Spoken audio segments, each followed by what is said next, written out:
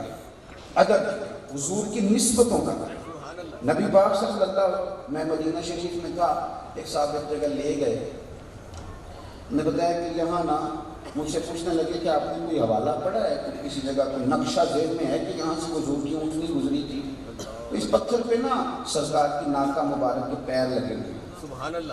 تو میں جو بھی کوئی بات آگے کرتا بتاتا میں نے پڑھا ہے کہ نہیں پڑھا، لیکن میرے ساتھ جو دو جوان تھے نا انہوں نے میری پوری بات بھی نہیں سنی، اس کا پورا سوال بھی نہیں سنا، انہوں نے جلدی سے وہ جگہ چوننی شروع کی، جلدی سے۔ یہ جو قربت تھی نبی پاک کے ساتھ مسلمان، اور اس قربت کو قرآن پاک نے بیان کیا، کہا یا ایھا الذین آمنوا لا ترفعوا اصواتکم فوق صوت النبی، اے ایمان والو تمہاری آواز میرے نبی کی آواز سے اونچی نہ ہو۔ ٹیپ چلاتے ہو تو والیت کا پتہ ہوتا ہے، 1 نمبر پہ ہے، 2 نمبر پہ ہے، اب 3 نمبر پہ۔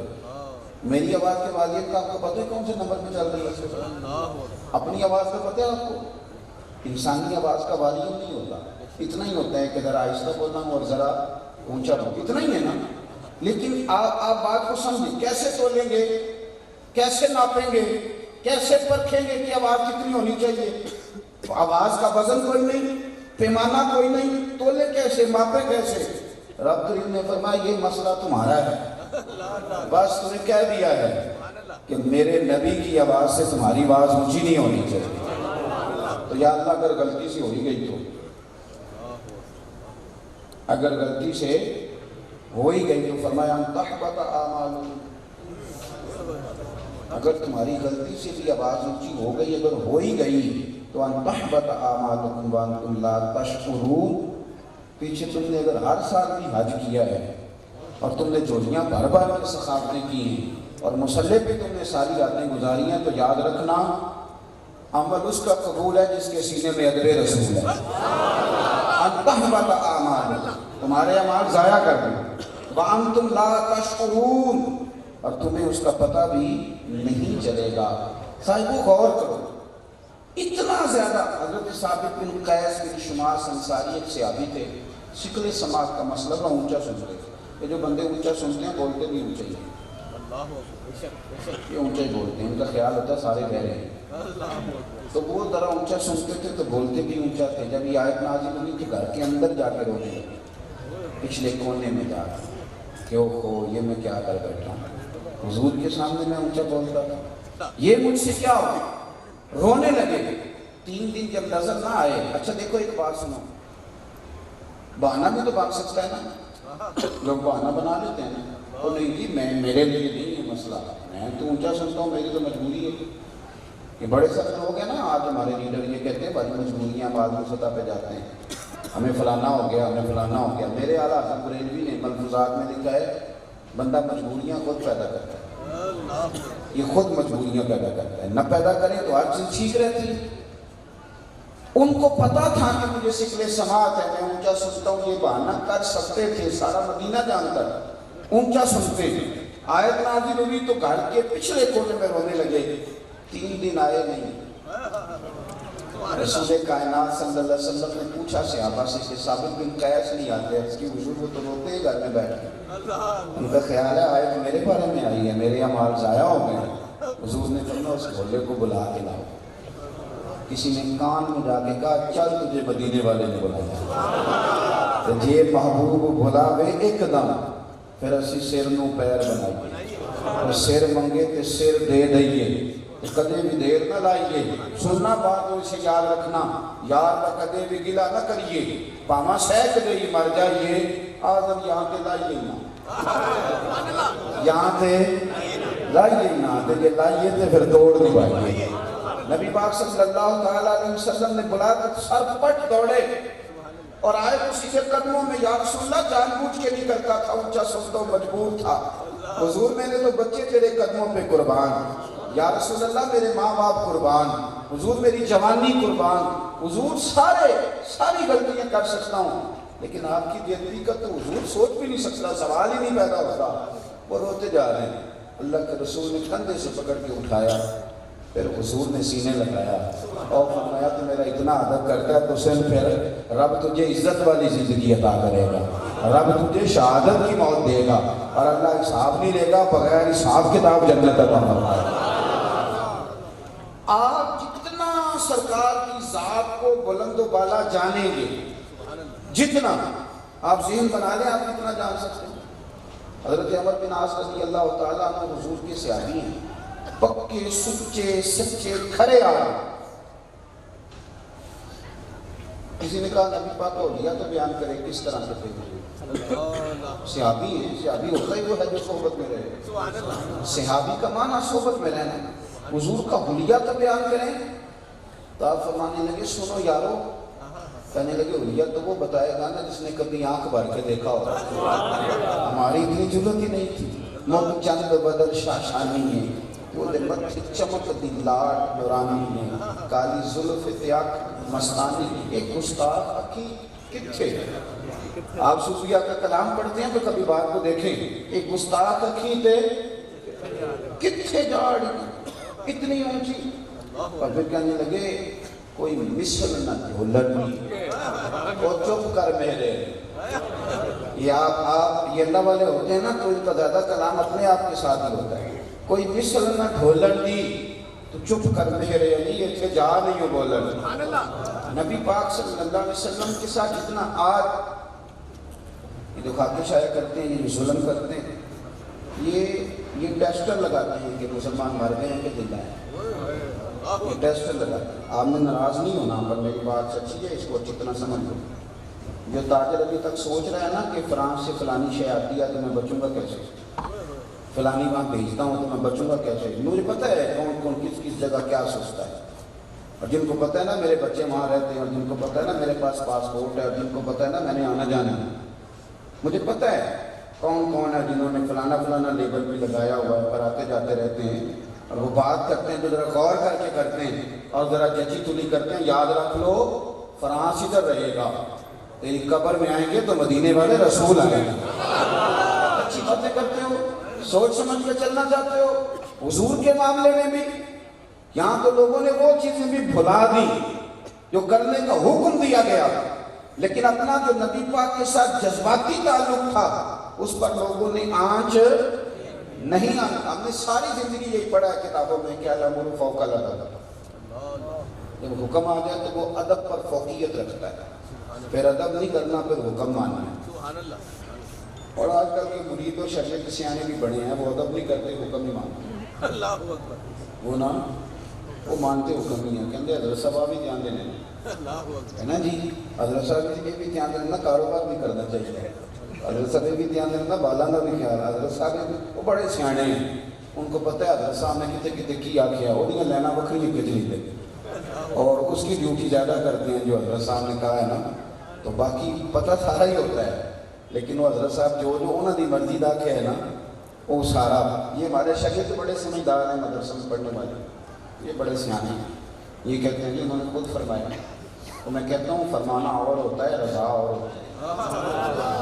فرمانا کئی دفعہ اور ہوتا ہے، رضا چلو تم نام ہی سمجھ آئے تو میں نے تو لگ دی پئی ہے، آپ میری بات کو سمجھیں، فرمان اور ہوتا ہے، رضا اور ہوتی ہے، اس کو آپ سمجھ لیں۔ اکثر کبھی ایسا بھی ہوتا ہے کہ کہہ دیا تو بات اور تھی، ایک شخص نے آگے کہا میں جاؤں تو کیا اسے رسیاں باندھیں گے؟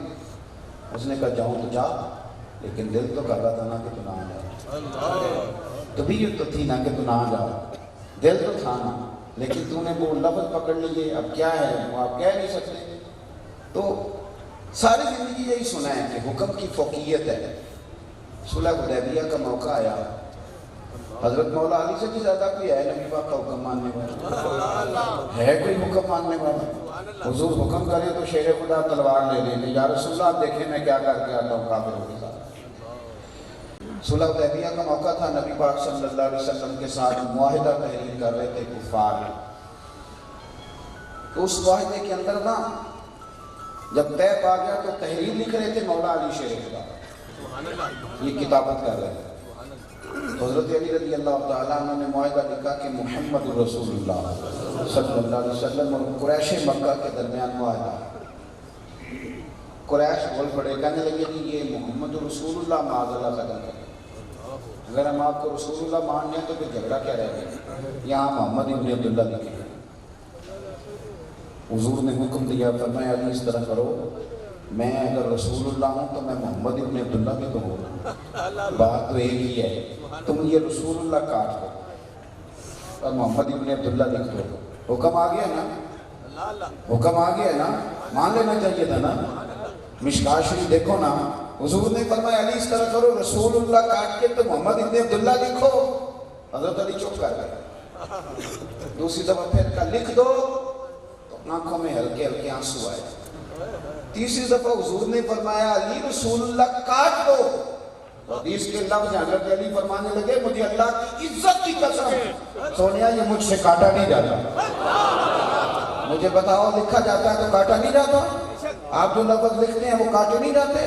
اور جوانوں بولو میں کیا کہہ رہا ہوں، یہ بات جو مولا علی نے قسم اٹھا کے کہی اور رو بھی پڑے، کہنے لگے اللہ کی قسم سونیا آپ کا نام نہیں کاٹا، میری مجبوری سمجھے مجھ سے نہیں کاٹا جاتا، اے تن تندور تے ہڈیاں بالن اسی ہنجواں نال تپایا، کپ کپ مکیاں پیڑے کیتے، عشق پلے تھن لایا، تن دا سالن تے من دی ہانڈی اتلو صبر دا پایا، غلام فریدہ میں ساری تیری، تینوں اجے یقین نہیں آیا، غلام فریدہ میں ساری تیری، میں ساری تیری، تینوں مجھے یقین نہیں آیا۔ بھائی اب بات کو سمجھ، یہ جتنا آپ مقام، اچھا حضور کوئی ناراض نہیں ہوئے، حکم تو سرکار کا تھا پر حضور جانتے تھے کہ علی کے اندر کیا ہے، کیفیات والے لوگ کیفیات والے ہوتے ہیں، پر میں قلم مجھے دو میں کاٹ دیتا، لاؤ میں کاٹ دیتا۔ سنا یہی ہے ساری زندگی، نبی پاک صلی اللہ علیہ وسلم کے غلاموں، اگر ادب کا دائرہ ہو رہا ہے ہمارے ہاں آہستہ آہستہ، اب یہ کام ہو رہا ہے، جب سے ہمارے ہاتھوں میں سوشل میڈیا آیا ہے، قلم آئی ہے اور اس کے ہاتھ بھی آ گئی ہے، جس بیچارے کو پتہ ہی نہیں چلانا کیسے اسے یہ، اور پھر ہمیں بدتمیز کرنے کے لیے ہمارے بچوں کو باقاعدہ منصوبہ بندی ہوتی ہے۔ کیا کچھ کرتے ہیں ہمارے سیاسی لیڈر اسٹیجوں پہ چڑھ، ذاتیات کے اتر کے بات کرتے ہیں، کچی باتیں کرتے ہیں، اور ان کے سیاسی کارکن بھی وہ ساری گندگی پہ پھیلاتے ہیں۔ خدا کا خوف کریں، اب کیا بات کر رہا ہے؟ نبی پاک صلی اللہ علیہ وسلم نے فرمایا بڑا بد نصیب ہے جو اپنے ماں باپ کو گالی دے، حضور تو اپنے ماں باپ کو بھی گالی دے گا. فرمایا جب تم کسی کے ماں باپ کو گالی دو گے تو وہ تمہارے ماں باپ کو نہیں دے گا, تو گالی تم نے خود نکلوائی. یہ مہذب قومیں کرتی ہیں اتنے بڑے اسٹیج لگا کے اپنے مخالفین کی ذاتی باتیں ڈسکس کرنا. ابو جہل سے بڑا ظالم کوئی نہیں.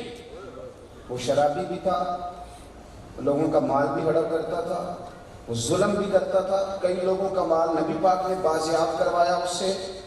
لیکن آپ کوئی ایسی بات نہیں بتا سکتے کہ حضور نے فرمایا وہ بڑا شرابی ہے, بڑا ظالم نہیں کہا.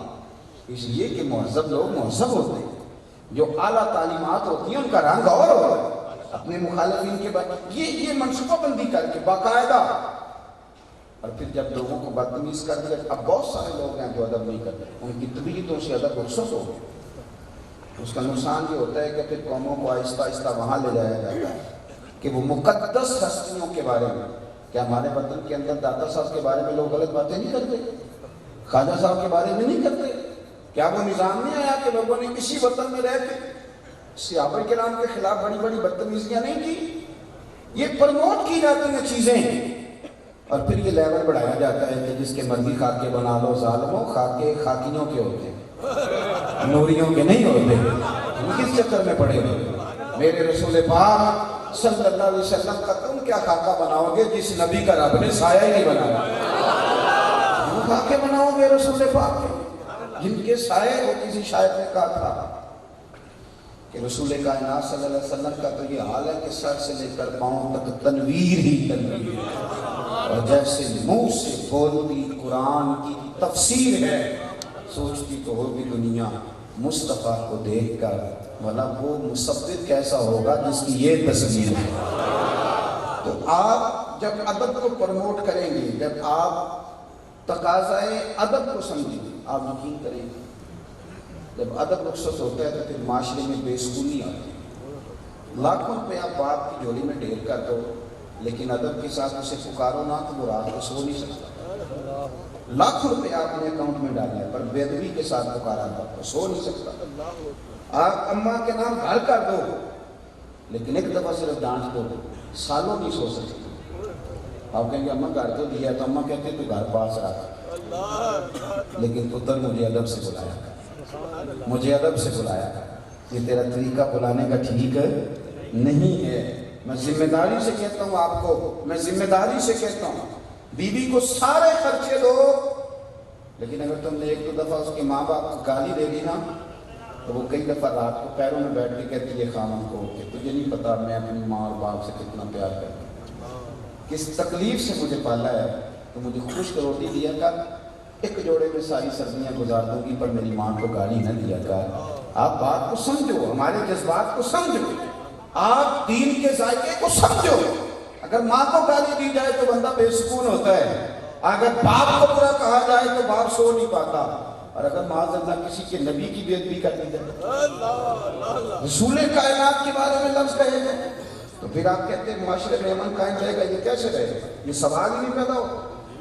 ہمیں ادب کو پروموٹ کرنا ہے, ہمیں ادب کو پروموٹ کرنا ہے, ہمیں ذوق کے ساتھ, وجدان کے ساتھ, وضو کے ساتھ, عبادت کے ساتھ, عبادت کی نیت کے ساتھ ذکر رسول کرنا ہے. بہت زیادہ اگر آپ ادب کریں گے, جتنا آپ سرکار کا مقام اونچا سمجھیں گے, اتنا سرکار کی باتوں کی آپ کے دل میں اہمیت پیدا ہوگا, اتنا وہ بات آپ دلچسپی سے سنیں گے. ادب رسول اتنا بڑا ہے کہ نبی پاک صلی اللہ تعالیٰ علیہ وسلم ایک جگہ صلح کے لیے تشریف لے گئے, تو آنے میں دیر ہو گئی, نماز کا وقت ہو گیا. حضرت بلال حبشی نے اقامت کیا کہ جناب صدیق اکبر سے گزارش کی کہ نماز پڑھا.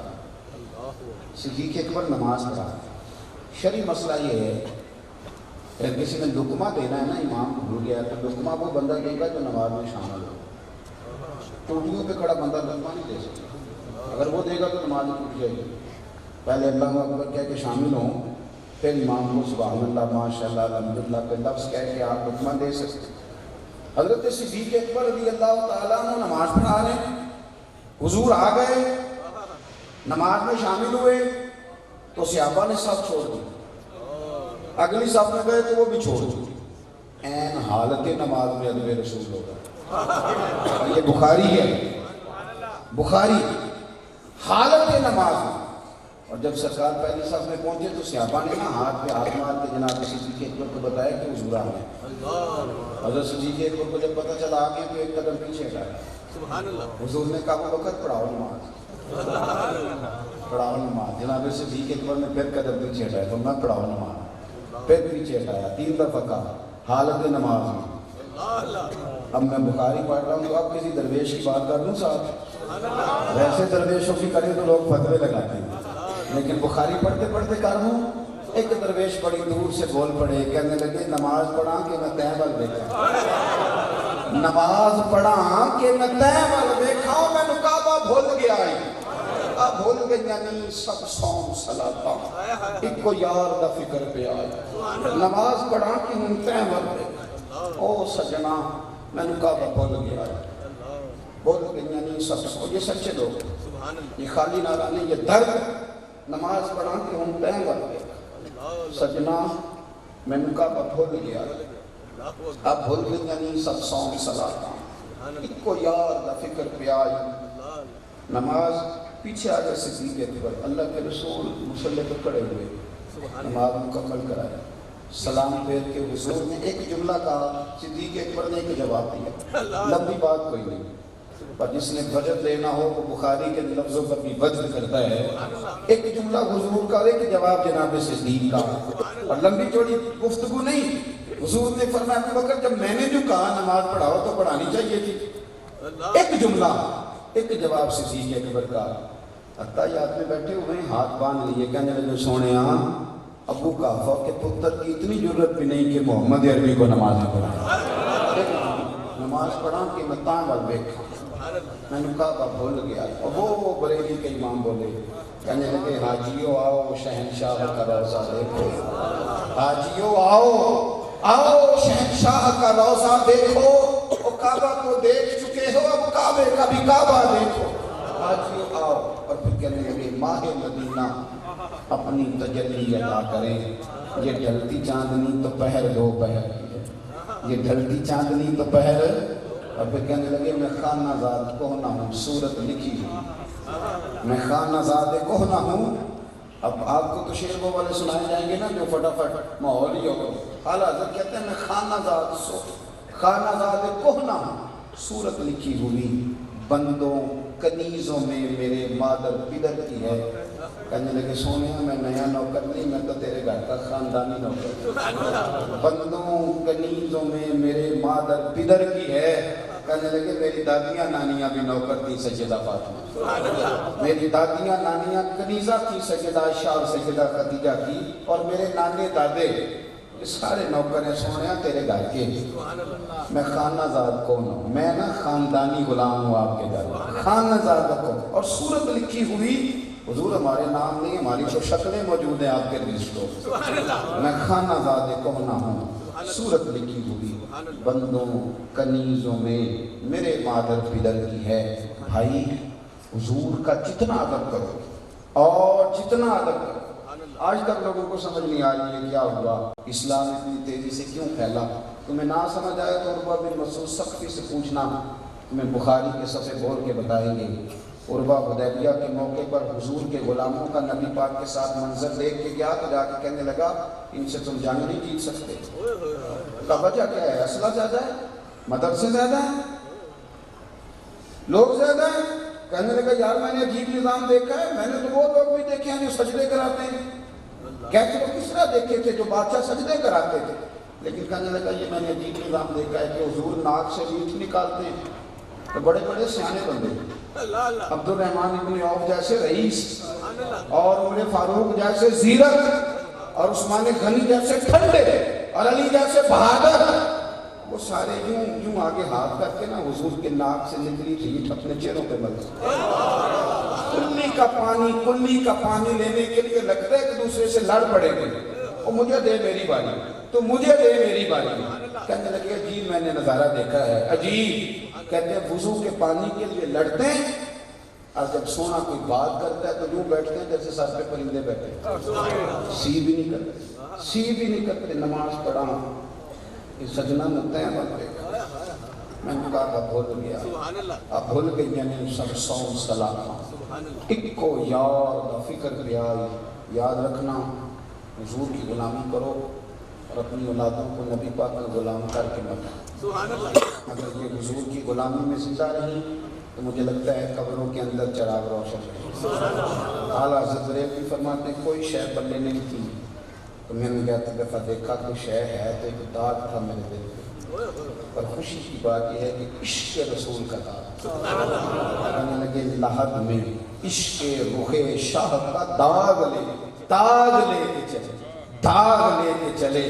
لحد میں عشق رخ شاہ کا داغ لے کے چلے. اور سجنوں ہم نے اندھیری رات سنی تھی تو چراغ لے کے چلے. اندر بھی چراغ جلے گا اندر بھی. اور پس مردن فرشتوں نے جو تلاشی لی تو کیا نکلا؟ فقط ایک دل کے گوشے سے خیال مصطفیٰ نکلا. کسی درویش نے کہا تھا قبر میری تھے میرے پیرا دے کر پاؤں میں پھیرا کہ قبر دے بچوں ہڈیاں میں اٹھ کے مجرا کر سن تیرا. پھر تو منظر نرالا ہو جائے گا. پھر تو رنگ پسے مردن جو فرشتوں نے تلاشی لی تو کیا نکلا؟ فقط ایک دل کے گوشے سے خیال مصطفیٰ نکلا. اور کسی نے کہا تھا کہ ہم تو اس دن بھی تلاش کریں گے ڈھونڈیں گے تلاش کریں گے کہ حضور کہاں ہے. صبح قیامت میں نبی پاک کو ڈھونڈیں گے. ہر نظر کہاں اٹھے گی محشر کے دن اور خوف سے ہر کلیجہ دہل جائے گا.